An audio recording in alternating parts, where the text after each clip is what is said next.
बानी पीटीआई इमरान खान के खिलाफ तौहीन इलेक्शन कमीशन केस में मेंबर इलेक्शन कमीशन और पीटीआई के वकील शुएब शाहीन के दरमियान तल्ख कलामी हो गई। इलेक्शन कमीशन में बानी पीटीआई और फवाद चौधरी के खिलाफ तौहीन इलेक्शन कमीशन और चीफ इलेक्शन कमिश्नर केसेस की समाअत हुई।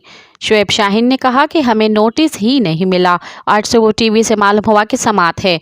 शुएब शाहीन ने केस मुलतवी करने की इस्तदा करते हुए कहा कि आप हमसे तनकीद का हक भी छीन रहे हैं, बले का निशान भी छीन लिया। अब इलेक्शन के दिनों में हमारे लीडर को तौहीन इलेक्शन कमीशन की सज़ा हो जाएगी।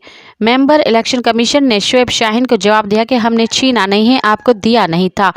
इस केस को 2 साल हो गए हैं, इस वक्त आपकी हुकूमत थी। शुएब शाहीन ने कहा कि अल्लाह करे फैसला आइन और कानून के मुताबिक हो। हमारे अंदर लावा पका हुआ है, हम इसका इजहार न करें।